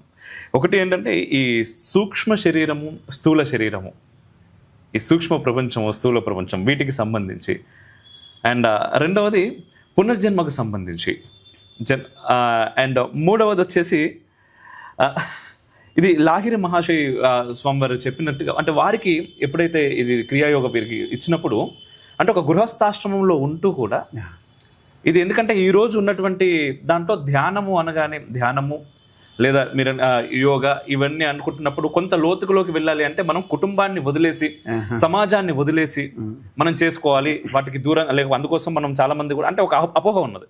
చాలా మంది దానికి అంత దూరంగా ఉండడానికి గల కారణం కూడా అదే. దాంట్లోకి వెళ్తారే లోపలికి వెళ్ళిపోతారా బాబు వీడు, ఇక్కడ కష్టం, మళ్ళీ సామాన్యులతో కలవడం కష్టం, మనలాగా బ్రతకడం కష్టం అని చెప్పేసి మాట్లాడతారు. కాబట్టి కొంతమంది అసలు టచ్ చేయడానికి కూడా దూరం వెళ్ళిపోతా ఉన్నారు. సో వీటి గురించి అంటే లాహిరి మహాశయులు వారికి ఇచ్చినప్పుడు గృహస్థాశ్రమంలో ఉంటూ కూడా క్రియాయోగాన్ని ఏ విధంగా వారు అనుభవించారు అండ్ అనుభవించేలా చేశారు అనేటటువంటి విషయాన్ని నేను చదివాను కొంతమేర. సో ఈ రెండింటి గురించి ఒక్కసారి మీ ద్వారా. మీ చివరి ప్రశ్న గృహస్థులు కూడా స్వామిజీ దానికైనా ఉదాహరణగా నిలిచారు. ముందు లహిరి మహాశయులు క్రియ దీక్ష తీసుకున్నప్పుడు ఆయన వయసు 33 సంవత్సరాలు. 33 సంవత్సరాలు అప్పటికే ఆయన వివాహితులు. ఆయన మిలిటరీ ఇంజనీరింగ్ సర్వీస్లో ఒక అకౌంటెంట్గా పనిచేసేవారు. ఆయనకి 2 కొడుకులు 2 కూతుళ్ళు ఉండేవారు. ఉద్యోగం ఉంది, ఉద్యోగ రీత్యా ప్రమోషన్స్ ఉన్నాయి, వాటి రీత్యా బదిలీలు ఉండేవి, ట్రాన్స్ఫర్స్ అయ్యాయి. కుటుంబం ఉంది, పిల్లలు, వాళ్ళ పిల్లలు, అంతా మామూలుగా అందరికి ఉండేది ఉన్నాయి. అయినా సరే ప్రతిరోజు తన కార్యక్రమాలను నిర్వర్తించుకుంటూనే వృత్తిరీత్యా డ్యూటీస్ ప్రొఫెషనల్గా తన గృహస్థుడిగా ఉండి గృహస్థు యొక్క ధర్మాలను నేర్చుకుంటానే కొంత ధ్యానాన్ని కేటాయించాడు. ధ్యానం ఉదయం సాయంకాలం. తద్వారా ఆయన వృత్తి రీత్యా ఉన్న బాధ్యతలను కానీ కుటుంబ రీత్యా ఉన్న డ్యూటీస్ కానీ వాటిని నెగ్లెక్ట్ చేయలేదు, ఇంకా ఎఫిషియెంట్గా పనిచేశారు. కాబట్టి క్రియాయోగం అనేది కేవలం సన్యాసులకు ఆశ్రమవాసులకు కాదు, అది ప్రతి ఒక్కరికి. ఎందుకంటే భగవంతుడి పక్షపాతం లేదండి. పక్షపాతం లేదు. వీళ్ళకి ఇవాళ ఆనందం, వీళ్ళకి ఇవ్వకూడదని కాదు. ఎవరైతే దాన్ని ఆ విధంగా చేస్తారో దాని ఫలితాలు వస్తాయి. ఎవరికైనా అసలు ఇచ్చిన సందేశం ఏంటి? లహిరి మహర్షులు కానీ బాబాజీ కానీ ఎవరైనా ఇచ్చే సందేశం ఏంటంటే మీ కార్యక్రమాల్లో మీరు నిమగ్నమై ఉండాలి, మీ బాధ్యతలు తీసుకుంటాలి. దానికి తోడు కొంత సమయం ధ్యానానికి వెచ్చించండి. You invest little bit of time in meditation, you will reap good results. అది సందేశం. మీరు చేస్తున్నటువంటి పనిలో ఇంకా అద్భుతంగా చేస్తారు. వాటిని వదలరు. ఇన్ఫ్యాక్ట్ మాకు ఇంకా ఎఫిషియెంట్గా అవుతాం. నేను అలాగే ఉంది, నేను బాగా అనుభవించి ఇప్పుడు కూడా మాకు చాలా బాధ్యతలు ఉన్నాయి. సన్యాసి అయ్యుండొచ్చు నేను. అంతే. మామూలుగా అయితే కుటుంబం బాధ్యత ఉంటుంది స్వామిజీ, గృహస్థాశ్రమంలో ఉంటాయి. ఇప్పుడు మీకు సమాజం అంతా కుటుంబమే. మాకు బాధ్యతలు ఉంటాయి. నాకు నాకు గందరగోళంగా ఉంటుంది, ఒకసారి అపోహలు ఉంటాయి, అండ్ టెన్షన్ కూడా ఉంటాయి అనమాట, అది ఇవి ఉంటాయి కదా చూడండి. కానీ అయినా మేము తట్టుకోగలం, ఎందుకంటే ప్రతిరోజు ధ్యానం చేస్తాం. అదే ఎవరు కంగారు పడాల్సిన అవసరం లేదు. ఒకసారి ధ్యానం మొదలెడితే నేను ఈ జీవితం నుంచి ప్రాపంచిక విషయాల నుంచి దూరంగా ఉండాల్సి వస్తుంది అన్న కంగారు ఉండదు, అదో అపోహ తెలియక చేయడం. ఎస్ ఎస్ ఎస్ అద్భుతం స్వామి. మొదటి ప్రశ్న, ఈ స్థూల అండ్ సూక్ష్మ శరీరాలకు సంబంధించి అంటే దీనికి క్లుప్తంగా చెప్పాలంటే మామూలుగా నాకు కనిపించేది ఈ స్థూల శరీరం అంటే ఫిజికల్ బాడీ. ఎస్, ఈ ఫిజికల్ బాడీ అంటే మా ఈ ఇంద్రియాలు వాటి నుంచి వచ్చేది మాట్లాడడం, ఇది ఎంత బాహ్య ప్రపంచంతో నేను ఈ స్థూల శరీరం ద్వారా దాంతో కాంటాక్ట్లో ఉంటాను, బాగానే ఉంది. కానీ స్థూల శరీరం వెనక సూక్ష్మ శరీరం ఏది ఉంది, యాస్ట్రల్ బాడీ, దాని వెనక ఉంది. ఇప్పుడు ఆ యాస్ట్రల్ బాడీ మన ఏం కంట్రోల్ చేస్తుంది, ఎక్కడో లేదు, ఎక్కడో ఇక్కడే ఉంది, సూక్ష్మంగా ఉంది వెనక. మై హ్యాబిట్స్, అలవాట్లు, తర్వాత నా ప్రవృత్తులు, థింకింగ్ పవర్, ఇవన్నీ ఎక్కడి నుంచి వస్తాయంటే స్థూల శరీరం నుంచి వస్తాయి. దాని వెనక ఉండేది కారణ శరీరం, కాసల్ బాడీ నుంచి. ఓకే, చిన్న ఎగ్జాంపుల్ ఇస్తానండి. ఇక్కడ గ్లవ్ ఉందనుకోండి, నా దగ్గర ఇప్పుడు లేదు, గ్లవ్ వేసుకున్నాకోండి, గ్లవ్ వేసుకొని ఇలా అన్నా అనుకోండి, మీరేం చూస్తారు, ఆ గ్లవ్ కదులుతుంది అనుకుంటారు, గ్లవ్ కదులుతుంది. కానీ గ్లవ్ ఎలా కదులుతుంది, వేళ్ళు కదిలాయి కాబట్టి. ఆ గ్లవ్కి ఇది కదిలే శక్తి లేదు, కదలలేదు. వేళ్ళు ఉన్నాయి కాబట్టి వేళ్ల ద్వారా గ్లవ్ కలిగింది. వేళ్ళు ఎలా కదిలాయి, ఇక్కడ నుంచి దానికి ఇన్స్ట్రక్షన్ వచ్చింది, సందేశం వచ్చింది నా మనసు నుంచి, కదులు, అప్పుడు కలిగింది కదా. ఇప్పుడు చూడండి, ఈ గ్లవ్ అనేది స్థూల శరీరం, ఫిజికల్ బాడీ. ఈ వేళ్ళు అనేది సూక్ష్మ శరీరం. ఈ వేళ్ళు కదులుతున్నాయి కాబట్టి అది కదిలింది. ఈయనకి ఇన్స్ట్రక్షన్ ఇచ్చింది కదా, అది కారణ శరీరం. ఓకే, అంటే స్థూల శరీరానికి ఇండిపెండెంట్ ఎగ్జిస్టెన్స్ లేదు, అది స్వతంత్రంగా అది ఉండలేదు. స్థూల శరీరం ఉందంటే దాని వెనక ఈ సూక్ష్మ శరీరం ఉంది, అది నడిపిస్తూ ఉంది, వేళ్ళు నడిపిస్తూ ఉంది గ్లౌండ్ని, అది సూక్ష్మ శరీరం అంటే అది నడిపిస్తుంది అనమాట. ఈ సూక్ష్మ శరీరంలోనే ఆధారపడి ఉండేది ఏంటంటే అలవాట్లు, థింకింగ్ పవర్, అదంతా స్థూల శరీరంలో ఉంటుంది, ఈ భౌతిక శరీరం కాదు. అంటే మనకు ఉంది ఇక్కడ స్థూల శరీరం, దాని వెనక ఉండేది కారణ శరీరం, ఇంకా సూక్ష్మంగా ఉంటుంది అన్నమాట. కొంత అర్థమైంది? బాగుంది, అర్థమైంది. అర్థమవున కొద్ది ప్రశ్నలు ఇంకా ఎక్కువ. ఆ తర్వాత పునర్జన్మ అన్నారు. చూడండి, మనకు పెద్దగా అన్ని విషయాలు అర్థం కాకపోయినా కానీ కారణము ఫలితము, కాజ్ అండ్ ఎఫెక్ట్ అనే విషయం అర్థం అవుతుంది కదా, కొంచెం మనకు తెలుసు కదా. అంటే ఈ పని చేస్తే ఈ ఫలితం వస్తుంది అనేది మనకు తెలుసు కదా. అవును, ఇప్పుడు ఏమైనా జరిగింది అనుకోండి, ఎందుకు జరిగింది అనేది మనకు తెలుసు, అంటే ఈ కారణం వల్ల ఇది జరిగింది, అంటే ఇది కారణము, ఇది ఫలితం అని తెలుస్తూ ఉంది. ఈ సృష్టి ఎలా ఉంటుందంటే మనం చేసే కార్యక్రమాలకు పనితోనే ఉంటుంది. మంచి చేస్తే మంచి వస్తుంది, ఇంకా పొరపాటు చేస్తే కూడా దానికి ఏదో ఫలితాలు అనుభవించక తప్పదు, మంచి అయినా చెడైనా. కారణము కొంచెం నిలకడగా ఆలోచిస్తే అర్థమవుతుంది. కర్మ సిద్ధాంతం అంటారు ఆ విధంగా అన్నమాట. ఏం చేసినా మనం మానసికంగా చేసినా, భౌతికంగా శారీరకంగా చేసినా ఫలితం అనుభవించక తప్పదు. దీనికి ఏమైనా మీరు వ్యతిరేకిస్తారా? లేదు. చేసిన కార్యక్రమాలకు పని అనుభవించక తప్పదు. ఒక్కొక్కసారి మనం చేసిన ఫలితాలకు ఒక జన్మ మనం చేసిన కార్యాలకు, పనులకు ఒక జన్మ సరిపోకపోవచ్చు ఫలితాన్ని పూర్తిగా అనుభవించడానికి. అప్పుడేమవుతుంది? మరో జన్మ తప్పదు. సింపుల్గా ఆలోచించాలంటే అర్థమవుతుంది కదా. ఇప్పుడు దానివల్లే చూద్దాం చూడండి, ఒక ఇంట్లోనే ఇద్దరు పిల్లలు ఉంటారు. ఒక పిల్లవాడు చాలా తెలివితేటలతోనూ మామూలుగానే మంచి ఏదో ఉండొచ్చు, మరొక వాడు కొంచెం ఇబ్బందుల్లో పుడతాడు కూడా. నిజం. అంత అవకాశాలు ఉన్నా కానీ అంత చదువుకోలేకపోవచ్చు, ఏదో కారణం. ఎలా తల్లిదండ్రులకు పక్షపాతం లేదు, ఇద్దరికీ వాళ్ళు ఆ సమర్థత ఇస్తుంటారు, ఇద్దరిని సపోర్ట్ చేస్తారు. కానీ ఒకరు చేయలేరు, ఎందుకంటే వాళ్ళు తీసుకొచ్చారు తీసుకొచ్చారన్నమాట ఆ ఆలోచనల్ని, ఆ సరళని తీసుకొచ్చారన్నమాట. They brought with them the tendencies, ఆ ప్రవృత్తిని తీసుకొచ్చారు. అదనమాట.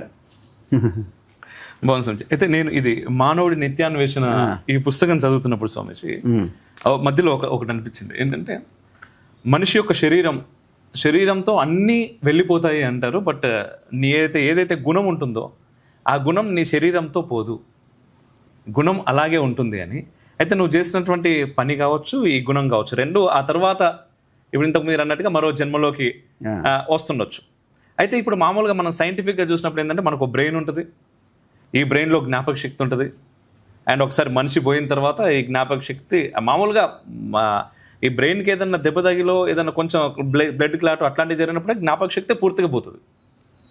అట్లాంటిది ఒక శరీరమే పోయిన తర్వాత, ఇప్పుడు మీరు అన్నట్టుగా ఇంతకుముందు స్థూల సూక్ష్మ కారణ శరీరాలకు సంబంధించి దీంట్లో ఏ శరీరం దానికి సంబంధించినటువంటి ఈ పూర్వజన్మ వాసనలని తీసుకొని వస్తుంది, అండ్ ఆ ఆత్మ అనేటటువంటిది, ఈ ఆత్మలో ఏ శరీరం ఉంటుంది? ఆత్మ అన్నింటిలోనే ఉంటుంది. ఇప్పుడు మనం చెప్పేది ఈ శరీరం పోయిందంటే అని చనిపోవడం అంటే అది కేవలం భౌతిక శరీరానికి. ఆ సూక్ష్మ శరీరం ఇంకా ఉంది కదా, దాంట్లో ఉంటాయి ఈ ప్రవృత్తులు, హ్యాబిట్స్, అలవాట్లు, ఇవన్నీ. అవి ఎక్కడికి పో, ఆత్మ మరొక శరీరం తీసుకున్నప్పుడు అవి దాంట్లోకి వస్తాయి. అదనమాట. Okay okay Swamiji. అండ్ ఇప్పుడు పరమహంస యోగానంద స్వామిజీ రమణ మహర్షి గారిని కూడా కలవడం జరిగింది ఒక సందర్భంలో. దాని గురించి ఒకసారి మీ ద్వారా తెలుసుకోవాలనుకుంటున్నాను. మంచి ప్రశ్న సార్. ఈ పుస్తకం పేరేంటి? ఒక యోగి ఆత్మకథ. ఒక యోగి, కానీ మీరు చదివారు కదా పుస్తకం, లోపల తీసి అర్థం అది. ఇది ఒక యోగి ఆత్మకథే కాదు, చాలా యోగులు, చాలా మహనీయులు యొక్క జీవిత చరిత్రలో ఉన్నాయి. దాంట్లో ఈ రమణ మహర్షి గురించి కూడా ఉన్నాయి, మహాత్మా గాంధీ నుంచి దీంట్లో ఉంది, రవీంద్రనాథ్ ఠాగూర్ గురించి ఒక అధ్యాయం ఉంది, లూథర్ బర్బ్యాంక్ గురించి ఒకటి ఉంది, ఆయన వృక్ష శాస్త్రవేత్త. ఆ విధంగా చాలామంది శాస్త్రవేత్తల గురించి, చాలామంది ఆధ్యాత్మికంగా ఉన్నతమైన వ్యక్తుల గురించి, మహాత్ముల గురించి రాశారు. అదేవిధంగా ఎలా రాశారు? ఆయన వాళ్ళని కలిసి వాళ్ళ విషయాలు తెలుసుకొని రాశారు. ఆయన భారతదేశం వచ్చినప్పుడు 1935-36లో పర్యటన చేసి లహిరి మహర్షుల గురించి, జీవితం గురించి తెలిసిన వాళ్ళని కలిసి కొంచెం ఇన్ఫర్మేషన్ గ్యాదర్ చేశారు. అదేవిధంగా భారతదేశంలో ఉన్న ప్రముఖమైన సాధువులను కలిశారు, రమణ మహర్షిని కలిశారు. రమణ మహర్షితో కలిసి ఆయన యొక్క విషయాలు, ఆయన బోధనలు కూడా అర్థం చేసుకున్నారు, కొంతవరకు దీంట్లో రాశారు. రమణ మహర్షిలో ఉన్నప్పుడు కేవలం వాళ్ళు ముఖాముఖి మాట్లాడుకునే కాదు, వాళ్ళ గురించి ఒకరి నుంచి ఒకరు తెలుసుకుంది. వాళ్ళు ఒకరి సన్నిహితంలో ఉండి ఆ నిశ్శబ్దం ద్వారా కూడా ఒకరి గురించి ఒకరు బాగా తెలుసుకున్నారు. ఆ కెపాసిటీ ఉంది అలా. కాబట్టి ఆ విధంగా ఆయన కలిశారు రమణ మహర్షిని. బాగుంది స్వామిజీ. అండ్ ఈరోజు ఉన్నటువంటి ప్రస్తుత పరిస్థితుల్లో స్వామిజీ అన్నిటికంటే మించింది, అండ్ మరొకసారి నేను ఈ పుస్తకాన్ని ఇక్కడ చెప్తున్నాను, వర్ణ వ్యవస్థకు సంబంధించి అనేక అపోహలు అనుకోవచ్చు, లేదా వాస్తవంగా కూడా ఒకరికి అంటే ఎవరి పరిధి వాళ్ళు గీసుకొని నీకు నాకు సంబంధం లేదు అనే దగ్గరికి వెళ్ళిపోతూ ఉన్నారు మెల్లిమెల్లిగా చూస్తే. అంటే వర్ణం అనేది తర్వాత కులమైంది, ఆ కులం పైన రాజకీయం వచ్చింది, అదంతా వేరే విషయం అనుకోండి. అయితే దీంట్లో చూసినప్పుడు మనం వర్ణ వ్యవస్థకు సంబంధించి శూద్ర, వైశ్య, క్షత్రియ, బ్రాహ్మణ చదువుతున్నప్పుడు ప్రతి వ్యక్తి తన జీవితంలో ఒక్క వర్ణం నుంచి ఇంకో వర్ణంలోకి మీరు ట్రాన్స్ఫార్మ్ అవ్వచ్చు అన్నట్టుగా దీంట్లో ఉంది. అది ఒక్కసారి మీ ద్వారా, ఎందుకంటే అనేక మందికి దీనికి సంబంధించినటువంటి క్లారిటీ కావాల్సి ఉంది. నిజమే. ఈ వర్ణం అనేది క్యాస్ట్ సిస్టమ్. ఇవంతా మామూలుగా 4 క్యాస్ట్ అంటారు కదా, ఇది బ్రాహ్మణులు, క్షత్రియులు, వైశ్యులు, శూద్రులు. ఇవి మామూలుగా ఏమనుకుంటారు అందరూ, జన్మరీత్యా వస్తాయని. అంటే తల్లిదండ్రులు క్షత్రియులు అయితే కొడుకు కూతుర్లు కూడా కలుగుతారు. మామూలుగా సామాన్య ప్రజానికి అర్థం ఏంటంటే ఈ కులం అనేది జన్మరీత్యా వస్తుందని. క్షత్రియ కులంలో పుట్టిన వాళ్ళు పిల్లలు రాజులు అవుతారు, క్షత్రియ కులం వస్తాయని. కానీ శాస్త్రాలు చెప్తాయి, పరమహంస యోగానందులు కూడా బాగా వివరంగా వర్ణిస్తారు, ఈ కులం అనేది, వర్ణం అనేది ప్రవృత్తి ద్వారా వస్తుంది, అంటే యాటిట్యూడ్స్ ద్వారా వస్తుంది. వాళ్ళు చేసి ఆ యాటిట్యూడ్ ద్వారా వాళ్ళు అలాంటి వృత్తి ఎన్నుకుంటారు. వాళ్ళకి ఆ వృత్తిలో నిపుణత ఉంది కాబట్టి, ఆ నిపుణత మీద ఉత్సాహం ఉన్న ప్రవృత్తి ఆ విధంగా ఉంది కాబట్టి, దాని ద్వారా ఆయన అసలైన కులం ఏర్పడుతుంది. ఇప్పుడు ఆధ్యాత్మిక విషయాలపైన ఉత్సాహం ఉన్నవాళ్ళు, ఈ శాస్త్ర పఠనం చేసేవారు, వాళ్ళు ఏ కులంలోనూ ఉండొచ్చు, వాళ్ళని బ్రాహ్మణులు అని చెప్పచ్చు. అదేవిధంగా స్వతహాగానే బిజినెస్ చేయాలని, వ్యాపారం చేయాలని ఆ ఉత్సాహం ఉందనుకోండి, వాళ్ళు ఏ కుటుంబంలో కావచ్చు, వాళ్ళు వైశ్యులు. ఆ విధంగా దాని మీద ఆధారపడి ఉంటుంది. ఆ విధంగా అర్థం చేసుకుంటే ఒకే మామూలుగా మనకు తెలిసిన కుటుంబంలో పుట్టిన వారే ఒకరు బ్రాహ్మణుడు అయి ఉండొచ్చు, మరొకరు వ్యాపారి ఉండొచ్చు, మరొకరి క్షత్రియుడు ఉండొచ్చు. దానివల్ల తారతమ్యాలు లేవు. అవి ప్రవృత్తులు అంటే మెంటల్ యాటిట్యూడ్స్. అంటే నా ఇష్టాలు, దీని మీద నాకు ఇష్టం, నేను ఆ విధంగానే ఉంటాను, నేను ఇది మీద ఇష్టం, నేను ఈ విధంగా చేసుకుంటాను. అట్లా అదనమాట. వీడు క్షత్రియుడు, వీడు వైశ్యుడు అని అనుకోవచ్చు, అంతేగాని జన్మతా వచ్చేవి కాదు. కానీ ప్రపంచానికి సమాజానికి అర్థమైంది అంత మాత్రమే. దానివల్ల రిజర్వేషన్స్ అని అదని ఇదని ఏదో రకరకాల చేసుకుంటారు. కానీ శాస్త్రం వల్ల అలా కాదండి, వర్ణం లేదు. అదే కొందరి లబ్ధి కోసం కొన్నిటిని మనకు పూర్తిగా చేరవేయకుండా ఆపే ప్రయత్నం జరిగింది. అండ్ మీలాంటి వాళ్ళు అండ్ మా అందరి కోసం మీ జీవితాలని అర్పిస్తున్నారు. నిజంగా చాలా చాలా ధన్యవాదాలు స్వామిజీ. అయితే బేసిక్గా చాలా ప్రశ్నలు ఉన్నాయి, కానీ సమయం లేదు, సమయం చాలా కొద్దిగా ఉంది. నేను ఫైనల్గా కొన్నిటిని మీ ద్వారా అంటే ఒక ర్యాపిడ్ ఫైర్ లాగా అనుకోవచ్చు, అంటే కొన్ని వర్డ్స్ ఇస్తాను, మీరు డిఫైన్ చేయాలి స్వామిజీ వాటిని. మీ ప్రయత్నిస్తానండి. అయ్యో అంటే జవాబు తెలిసి ఉండొచ్చు, కానీ ఒక వాక్యంలో చెప్పాలా, ఒక పదంలో చెప్పాలంటే ఒక వాక్యంలో ఒక పదంలో అవసరం. నేను పదం చెప్తాను స్వామిజీ, మీరు దాన్ని వివరించండి. ఒకటి సన్యాసం. సన్యాసం అంటే మామూలు ప్రాపంచిక విషయాన్ని వదిలేసి ఏ ఆశ్రమంలోనో హిమాలయాకు వెళ్ళాలని కాదు. సన్యాసం అంటే రాగద్వేషాలకు, అయిష్టాలకు అతీతంగా ఉండడం.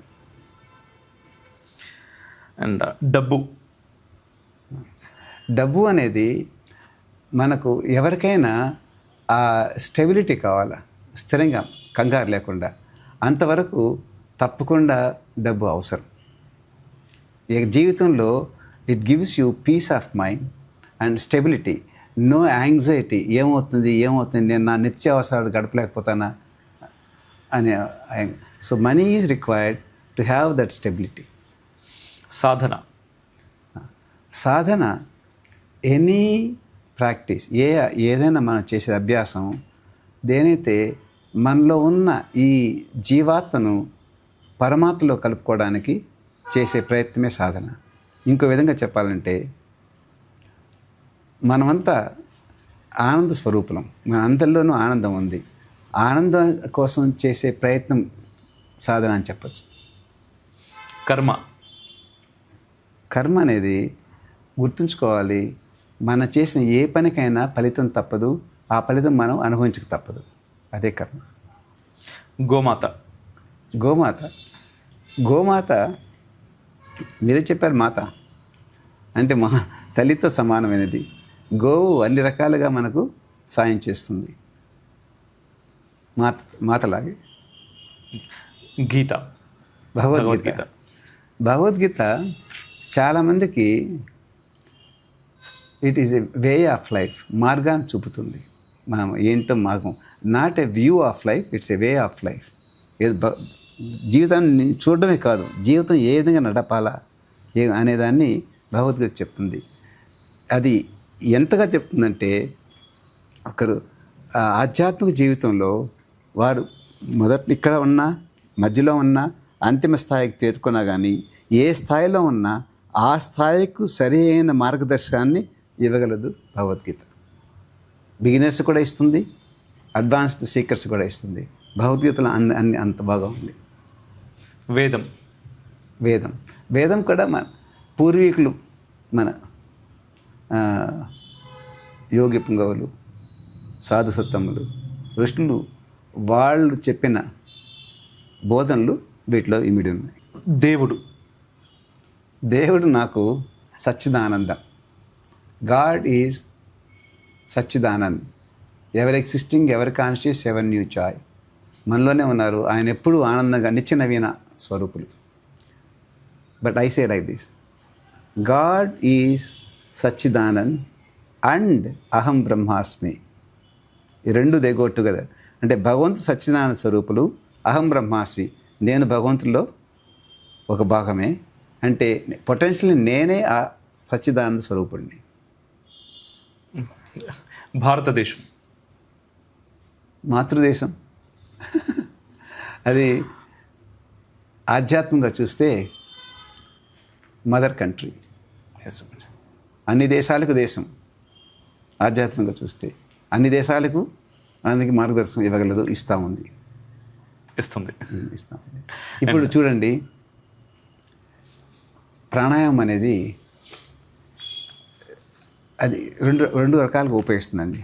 ఒకటి ఆత్మ సాక్షాత్కారం నుంచి ఆధ్యాత్మికంగా ముందుకు వెళ్ళడానికి ప్రాణాయామం ఉపయోగిస్తుంది. కానీ అంతకన్నా ముఖ్యం నాకు నిత్య జీవితంలో ప్రశాంతత ఇస్తుంది. అంటే నిత్య జీవితంలో ఎస్ ఉన్న కార్యక్రమాలను నా బాధ్యతను నిర్వర్తించేటప్పుడు ప్రశాంతంగా ఉంటూ చేయగల శక్తి ఇస్తుంది ఈ ప్రాణాయామం అనేది. ఈ ప్రాణాయామ పద్ధతులను ఈ ప్రపంచానికి అందించింది భారతదేశం. గ్రేటెస్ట్ గిఫ్ట్, లేదా I would say one of the greatest gifts given by Bharatadesam to other thing ఈ ఆధ్యాత్మిక ప్రవృత్తులు, ప్రాణాయామ పద్ధతులు. Yes yes yes Swamiji. And మోక్షం, to live in perpetual joy, unfading, ఎప్పుడూ ఎడతెగని సంతోషంగా ఉండడమే మోక్షం. బాగుంది స్వామీజీ. అండ్ ఫైనల్గా స్వామీజీ, కొందరి గురించి మీ ద్వారా స్వామి వివేకానంద ఆయన జీవిత చూస్తే తెలుస్తుంది ఎంత స్ఫూర్తిదాయంగా ఉంటుందో. యువకులను ఆయన ఏ విధంగా ఆయన ఉత్తేజపరిచారు. పరమహంస యోగానందజీ. వివేకానందుడు 1892లో అమెరికాకు వెళ్ళి భారతదేశ యొక్క సంస్కృతిని, ఔన్నత్యాన్ని చెప్పారు. ఎస్. పరమ యోగానందులు 30 సంవత్సరాల తర్వాత వెళ్ళి 1920లో వెళ్ళి భారతదేశం యొక్క ధ్యాన పద్ధతులను, భారతదేశం యొక్క అసలైన బోధనలను వ్యాప్తి చేశారు. చెప్పడమే కాదు, అక్కడే ఉంటూ అందరికీ వ్యాప్తి చేశారు. ప్రస్తుతం పరమహంస యోగానంద బోధనలు ఈ ప్రపంచంలో 175 దేశాల్లో వ్యాపించింది. ఇంతమంది ఆయన ధ్యాన ప్రక్రియలని, ఆయన బోధనలను పాటిస్తున్నారంటే ఆయన యొక్క ఇన్ఫ్లుయెన్స్ గురించి మీరు అర్థం చేసుకోగలరు. తప్పలేకుండా. స్వామి శ్రీ యుక్తేశ్వర్ గురించి. ఆయన జ్ఞానావతారులు. ఆయన కానీ అనుకోని ఉంటే ఈ ప్రపంచాన్ని గడగడలాడించే ఒక వరల్డ్ కాంక్వర్ అయి ఉండేవాడు. ప్రపంచాన్ని జయించగలిగి ఉండేవాడు. అంత తెలివితేటలు కలిగేవాడు. కానీ ఆయన జీవితాన్ని దేనికి వెచ్చించాడంటే లోపల ఉన్న సామ్రాజ్యాన్ని జయించాడు ఆయన. స్వామిజీ, వారి గురించి నేను కొంత తెలుసుకుంటున్నప్పుడు చాలా విషయాలు తెలిసాయి. అసలు ఏంటంటే ఈ ప్రపంచానికి మించినటువంటి వేరే లోకాలు ఉన్నాయి, ప్రపంచాలు ఉన్నాయి. దీన్ని ఏ విధంగా మనం అదంతా కూడా బేసిక్గా దీంట్లో నేను దాన్ని అన్ని అడగలేకపోతున్నాను. అందుకోసమే మరొకసారి మీరు అవకాశం ఇవ్వాలి నాకు. తప్పకుండా. నిజంగా చాలా చాలా అద్భుతాలు కనిపించాయి నాకు నేను చూసినప్పుడు. అండ్ స్వామి లాహిరి మహాశయులు గారి గురించి ఒక మాటలు చెప్పాలంటే, ఆయన జీవనమే, జీవన శైలి అందరికీ ఉదాహరణ. గృహస్థుగా ఉంటూనే తన కార్యక్రమాలను చాలా ఎఫిషియెంట్గా నడిపించుకుంటూనే అత్యున్నతమైన ఆధ్యాత్మిక స్థితికి చేరుకోగలము. ఎప్పుడూ ఆ ఎడతెగని ఆనందంలో ఉండగలము. మామూలు కార్యక్రమాల మీద చూసుకుంటూనే ఆయన ఉదాహరణకి ఆయన నిలిచారు. అండ్ ఫైనల్గా మహావతార్ బాబాజీ గురించి. మహావతార్ బాబాజీ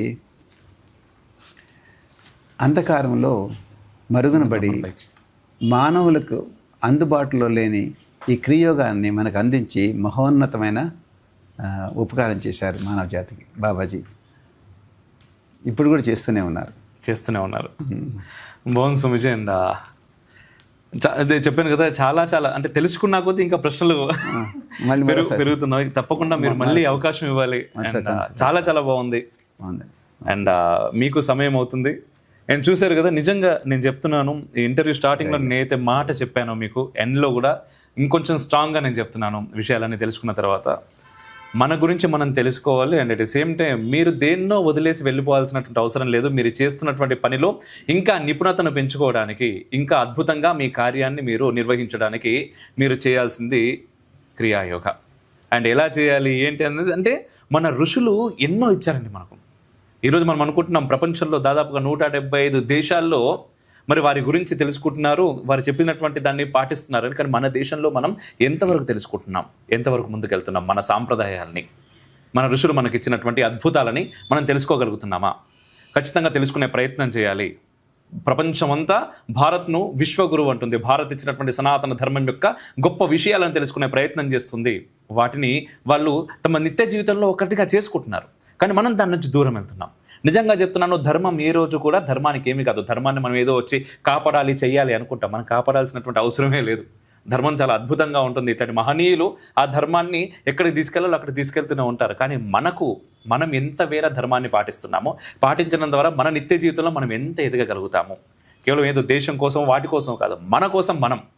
అదే కదా, అన్నిటికీ మించి మనం సెల్ఫ్ రియలైజేషన్, మన గురించి మనమే బ్రతకాలనుకుంటాం. మనం బాగా బ్రతకాలి అంటే ఏం చేయాలి? అండ్ ఇంటర్వ్యూ మనం బాగా బ్రతకడానికి, మన చుట్టూ వాళ్ళని బాగా బ్రతికించడానికి ఖచ్చితంగా నేను మరొకసారి చెప్తున్నాను. అండ్ వెబ్సైట్ లింక్ డిస్క్రిప్షన్లో ఉంటుంది. ఆ వెబ్సైట్లోకి వెళ్ళండి, చూడండి, తెలుసుకునే ప్రయత్నం చేయండి. మీ గురించి మీరు బ్రతుకుతున్నటువంటి బ్రతుకుని ఇంకా అద్భుతంగా బ్రతికేలా చేస్తుంది. అంతకుమించి వేరే ఏం లేదు. అండ్ మరొకసారి చాలా చాలా ధన్యవాదాలు స్వామీజీ. ధన్యవాదాలండి. జై హింద్.